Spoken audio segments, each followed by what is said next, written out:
नमस्कार मंडळी. तर आज आपण रेस्टॉरंट स्टाईल व्हेज कोल्हापुरी बनवणार आहोत. त्यासाठी लागणारे साहित्य आपण इथे घेत आहोत. एक गाजर, एक बटाटा, एक कांदा, एक फ्लॉवरचा तुकडा, एक टोमॅटो आणि थोडेसे वाटाणे. त्यानंतर आपण बटाटा, गाजर, शिमला मिरची आणि फ्लॉवरचे छोट्या साईजचे काप करून घेणार आहोत. त्यानंतर ग्रेव्हीसाठी आपण कांदा आणि टोमॅटोची पेस्ट मिक्सरमध्ये बनवून घेणार आहोत. नंतर इथे मी सुहाना व्हेज कोल्हापुरी मसाला घेतलेला आहे. त्यामध्ये पाणी टाकून त्याची पेस्ट बनवून घ्यायची आहे. त्यानंतर मी इथे वाटाणा, बटाटा आणि फ्लॉवर हे एका कुकरमध्ये एक शिट्टी देऊन शिजवून घेतलेलं आहे. नंतर कढईमध्ये तेल गरम करून त्यामध्ये गाजर आणि शिमला मिरची तेलात फ्राय करून घ्यायची आहे.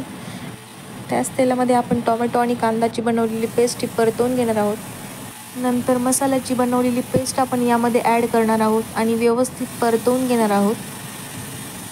पेस्ट ही तोपर्यंत तेलामध्ये फ्राय करायची आहे जोपर्यंत तेल हे बाजूला सुटत नाही. आता तुम्ही इथे बघू शकता तेल हे बाजूला सुटलेलं आहे. यानंतर आपण ज्या भाज्या शिजवलेल्या आहेत त्या आपण यामध्ये ॲड करून व्यवस्थित परतवून घेणार आहोत. भाजीला 5 ते 10 मिनिटे तोपर्यंत शिजवायची आहे जोपर्यंत ग्रेव्ही ही घट्ट होत नाही. आणि तुम्ही इथे बघू शकता अतिशय सुंदर पद्धतीने आपली व्हेज कोल्हापुरी रेस्टॉरंट स्टाईल भाजी तयार झालेली आहे. तुम्ही ही रेसिपी एकदा नक्की ट्राय करून बघा. आणि व्हिडिओ जर आवडला असेल तर लाईक, शेअर आणि चॅनलला सबस्क्राईब करायला विसरू नका. Thank you for watching.